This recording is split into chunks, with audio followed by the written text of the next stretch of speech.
அங்கே இரு, நான் வந்துடுறேன்.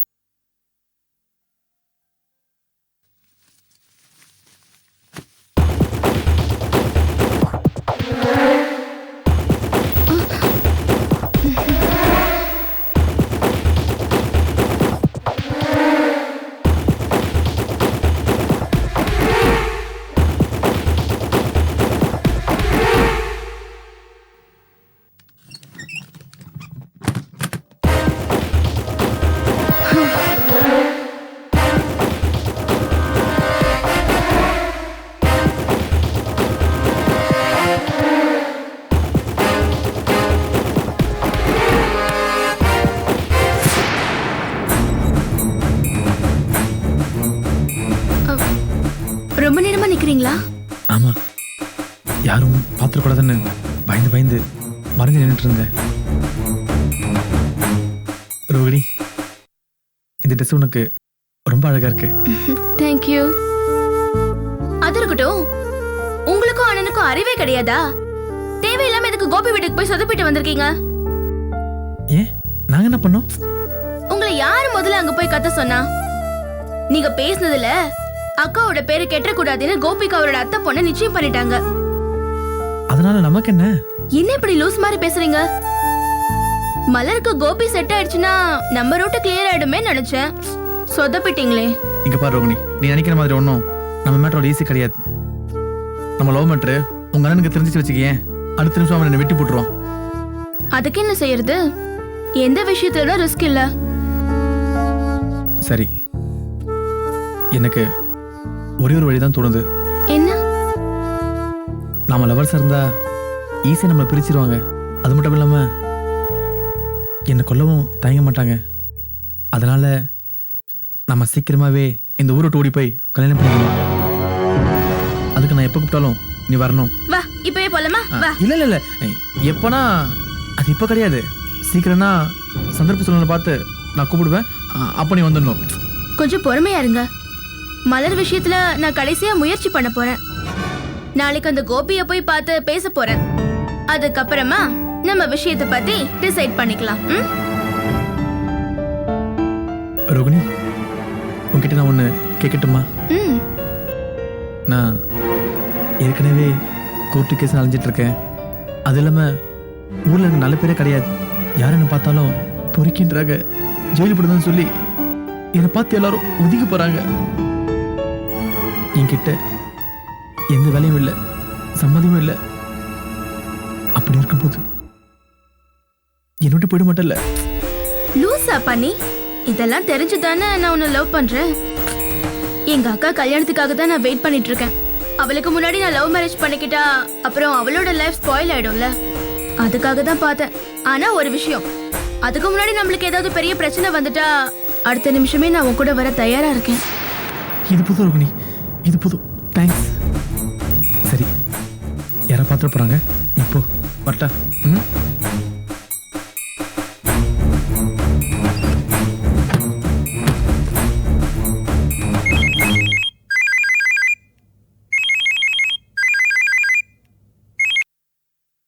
சொல்லு மகா.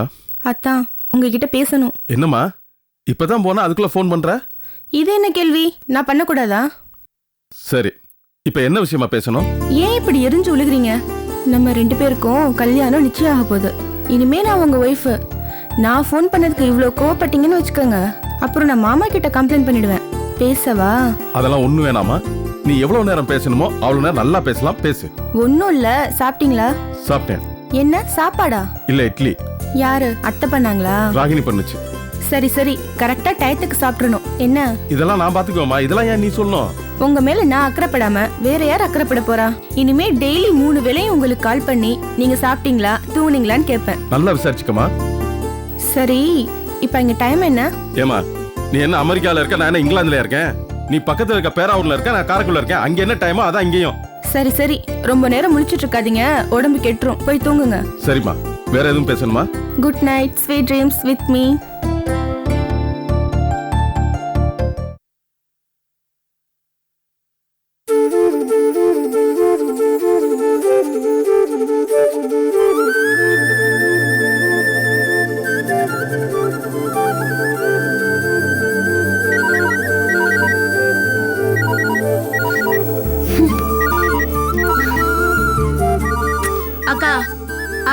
கூப்பிடுறாரு, எடுத்து பேச வேண்டியது தானே?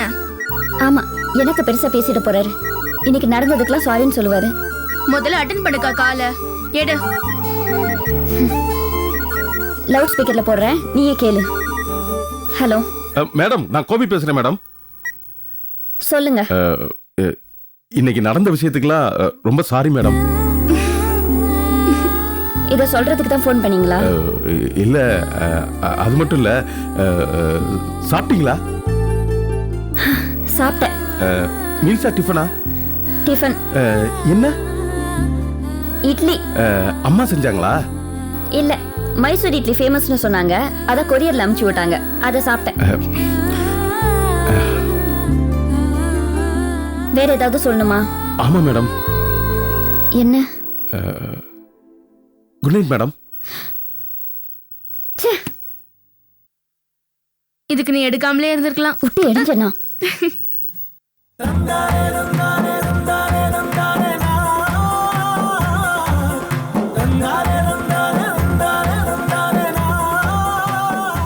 என்னடே முப்பெரும் தேவியலா, எங்க கிளம்பிட்டீங்க? நிச்சயம் முடிவாயிடுச்சுல, சீக்கிரமாவே கல்யாணமும் வந்துரும். கல்யாண சாமான் ஒவ்வொன்னா வாங்க ஆரம்பிக்கலாம்னு தோணுச்சுங்க. அதான் எப்பெல்லாம் ரெஸ்ட் கிடைக்குதோ அப்பெல்லாம் கடைக்கு போய் ஒவ்வொன்னா வாங்கிட்டு வந்துடலாம்னு நினைக்கிறேங்க. அதுக்குதான் எல்லாரும் ஒன்னா கிளம்பிட்டோம். ஒரு வழியா கடைக்கு கிளம்பிட்டீங்க. ஆமாப்பா. ரொம்ப சிரிக்காத. தாத்தா சேர்த்து வச்ச சொத்து சுத்தி தென்னை மரமா இருக்கு. அப்ப அரசாங்க அதிகாரி, அப்புறம் நீங்க கூட உலகத்திலே கொடுத்து வச்சவளங்க நீங்க 3 பேர் மட்டும் தாண்டி. உங்களை நினைச்சா எனக்கு ரொம்ப பொறாமையா இருக்கு. இவன் ஒருத்தன், இவனை நினைக்கும் போது உங்களோட பொறாமையா இருக்கு. அந்த காலத்துல ஏண்டா கண்டினியூ அந்த காலத்துல ஒரு வெள்ளை வெட்டி வெள்ளை சட்டையில மட்டும்தான் நான் தெரிஞ்சுக்கிட்டு இருந்தேன். இவனை பாரு, காவடி தூக்குற மாதிரி கலர் ட்ரெஸ் போட்டு தெரிஞ்சுக்கிட்டு இருக்கான். தோசைக்கல்ல வேற டாலரா மாட்டிட்டு தெரிஞ்சுக்கிட்டு இருக்கான் சைக்கிள. என்ன டாடி இதெல்லாம் பார்த்து நீ சந்தோஷப்படணும் டாடி. பெருமைப்படாம இப்படி திட்டிக்கிட்டு இருக்க. இந்த கிராமத்துல லேட்டஸ்ட் ட்ரெண்ட் அப்டேட் பண்ணிக்கிட்டு இருக்கேன். இத பார்த்து பெருமைப்படணும். நான் அடுத்து என்ன செய்ய போறேன் கேட்டா ஷாக் ஆயிருவேன். என்னடா பண்ண போற? காதுல பெரிய பெரிய வளையம் போட போறேன். பாடி ஃபுல்லா டாட்டூஸ் குத்த போறேன். அப்புறம் தலையில ஹேர் கலரிங் பண்ணி பச்சை கலர்ல அப்படியே நட்டமா நிப்பாட்டணும்னா ஃபாரின் ஸ்டைல்ல.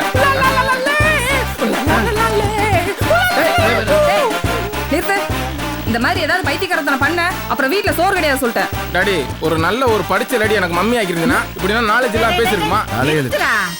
ஏண்டி அப்படி இப்படின்னு இருந்து என் பேரனே கல்யாணம் பண்ணிக்குவேன்னு சாதிச்சுட்டேடி. ஏன் பாட்டி, இது உனக்கு சந்தோஷமா இல்லையா? சந்தோஷம் தாப்பா. அவன் என் பேரன் தானே. கடை கிளம்பிட்டீங்களா? ஆமாம்மா. வாங்க எல்லாம் போலாம். இல்லங்க, இவளுங்க கடைக்கு போறது உங்களுக்கும் தெரியுமா? தெரியும் மாப்பிள, வாங்க போங்க. சுமதி டாடா. நான் கையெழுத்து போட்டு வாங்குற சம்பளம் பூரா கடைக்காரன் கல்லாவை நரைச்சிட்டு இருக்குது. டேய் சம்பந்தம், நாளுக்கு நாள் கல்யாண மேட்டர் டெவலப் ஆயிருக்கிறத நினைச்சா எனக்கு பீதியா இருக்குடா. லேடிஸ் எல்லாம் ஒன்னா சேர்ந்து கடைக்கு போய் பர்ச்சேஸ் பண்ண ஆரம்பிச்சுட்டாளுங்க. தாலி கட்டி முடிகிற வரைக்கும் ஓய மாட்டாளுங்க போல இருக்க. டாடி செய்வன ஒர்க் அவுட் ஆகும் டாடி. அதான் ஜோசியர்கள் சொன்னாங்கல்ல, வெயிட் பண்ணு ஏதாவது நடக்கும். டேய் சம்பந்தம், அப்படிலாம் நம்ம நம்பி இருந்துடக்கூடாதுடா. நாம என்னதான் பவர்ஃபுல்லா செய்வனு வச்சிருந்தாலும் ஒர்க் அவுட் ஆகாம போயிடுச்சுன்னா, அப்படி இல்லைன்னா லேட்டா ஒர்க் அவுட் ஆகிறதுக்கு வாய்ப்பு இருக்குல்ல. ஆமா டாடி, கரெக்ட் பாயிண்ட். ஒருவேளை நம்ம வச்ச செய்வன கல்யாணத்துக்கு அப்புறம் ஒர்க் அவுட் ஆச்சுன்னு வச்சுக்க, நம்ம சிஸ்டம்ல பாதிக்கும். ஏன்னா மகா கோவி மச்சானுக்கு ஒய்ஃபா இருப்பாள. கரெக்ட் பாயிண்ட்ரா. டேய் சம்பந்தம், நாம வச்ச செய்வன ஒர்க் அவுட் ஆகுதோ இல்லையோ, நாம ஏதாவது செஞ்சு இந்த நிச்சயதார்த்தத்தை நிப்பாட்டி ஆகணும்னா என்னடா பண்ணலாம்?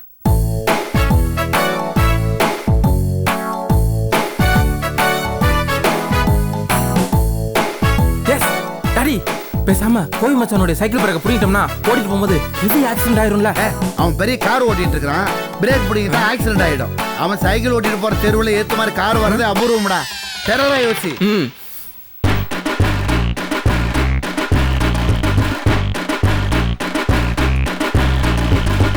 Yeah very good idea daddy. பேசாம குந்தானி காமு கடத்திட்டோம்னா நிச்சயதார்த்தம் ஸ்டாப் ஆயிரும்ல. ரவுடி பீஸ் 10,000 கொடு. போடா. காமு கடத்திட்டா நிச்சயதார்த்தம் எப்படிடா நிக்கும்? அது இல்லாம வயசு பொண்ணு கடத்துறீங்கன்னா கிரைம் அது. அப்ப மீனாட்சி ஆண்டியை கடத்திடுமா? நீயும் யோசனையும் வேற ஏதாவது யோசியண்டா. டாடி கோபி மச்சான் கடைக்கு ஃபயர் பண்ணிட்டோம்னா ஹெவி லாஸ் ஆயிரும்ல. அப்புறம் நீ கேட்கலாம், தொழிலே இல்லாத உனக்கு எப்பறம் என் பொண்ணு கொடுக்க முடியும்? எப்படி? அவன் வச்சிருக்கிறத 4 பீத்த துணி ஓட்ட மிஷின், அதை கொடுத்துட்டா நஷ்டமாயிடுமா? நிச்சயதார்த்தம் எப்படா நிக்கும்? வேற ஏதாவது யோசிடா.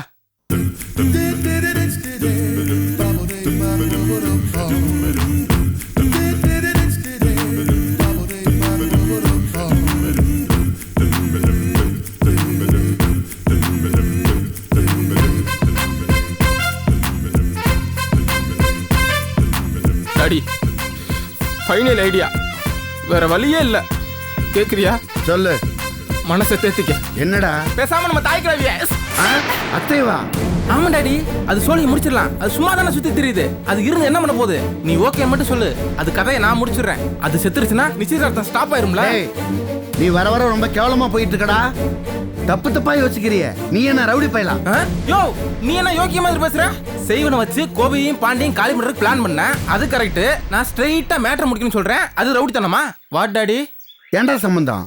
போட்டு தள்ளுறதுன்னு முடிவாயிட்டாக்கா கிழவி எதுக்கு? கோபிவே போட்டு தள்ளிட்டா பிரச்சனை முடிஞ்சிடல. இது கரெக்ட் டாடி. எதுக்கு சாக போற கிழவியை போட்டு தொந்தரவு பண்ணிக்கிட்டு? ஃபைனலா பாத்துக்கலாம்டா. ஆனா எனக்கு இப்போ ஒரு யோசனை தோணுது. என்ன டாடி? நிச்சயதார்த்தம் அன்னைக்கு நெஞ்ச பிடிச்சிட்டு ஹார்ட் அட்டாக்னு உட்காந்துட்டா இந்த நிச்சயதார்த்தம் எப்படி நடக்கும்? Super daddy. நானும் உன்னை ஆஸ்பத்திரியில் போய் அட்மிட் பண்ணிடுறேன். எனக்கு தெரிஞ்ச பீகாக் மதர்னு ஒரு நல்ல நர்ஸ் இருக்கா, அவ ஹாஸ்பிட்டல்ல உன்னை அட்மிட் பண்ணிடுறேன். ஓகேவா? டே, ஹார்ட் அட்டாக் வந்தா நல்ல டாக்டர்கிட்ட கூட்டு போறேன்னு சொல்லுவாங்க. நீ என்னடா நல்ல நர்ஸ்ன்னு சொல்லிட்டு இருக்க? டாடி, உனக்கு என்ன நிஜமாவே ஹார்ட் அட்டாக் வந்தா போய் அட்மிட் பண்ண போறான்? சும்மா தானே.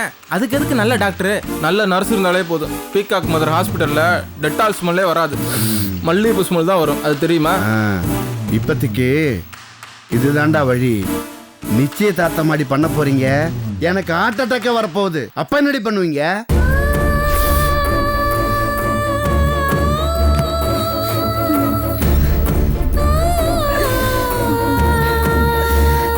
ஐயோ பாண்டி, மூஞ்சில அடையாளம் தெரியாம கட்டு போட்டுக்கடா. ஒத்த பிள்ளைய பெற்றதுக்காக இந்த மாதிரி எல்லாம் நடக்குது. கண்ணனை பாருமா. எதுங்க பாண்டி இப்படி இருக்கா?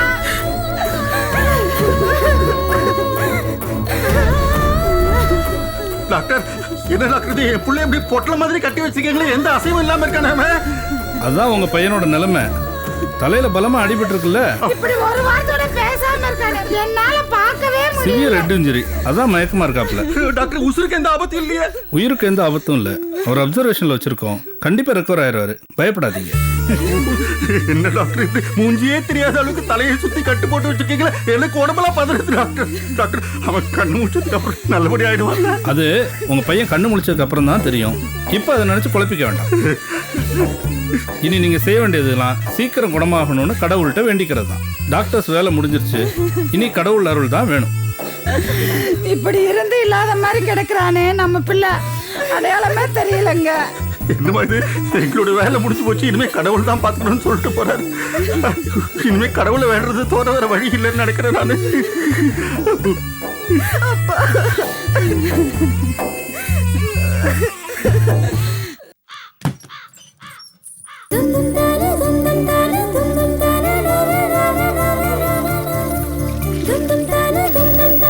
என்னம்மா மகேஸ்வரி, குளிச்சிட்டியா? சரி சரி, உள்ள போய் விளக்கு ஏத்திட்டு போட்டு வச்சுக்க போ. என்ன சாந்தி, உன் தம்பி தேறிட்டான் போல் இருக்கு. இதுக்கு தான் அடிச்சு புரண்டு ஓடி இருந்தாங்களோ? ஏன் நீங்களே இப்படி இருக்கும்போது என் தம்பி அப்படி இருக்க மாட்டானா? அவனுக்கு என்ன குறைச்சல்? அவன் ராஜா மாதிரி. ஐயோ, என்னங்க ஹவுஸ் ஓனர் வந்திருக்கான். வெளியே வாங்க ஐயா. அஜ்ஜோ, வாங்க. அண்ணி, வெளியே யார் வந்திருக்காங்க? அது யாருன்னு நான் பாத்துக்கிறேன், நீ உள்ள போய் விளக்கேத்து போ. போமா போ. வாங்க, டேய் கொஞ்சம் வாடா.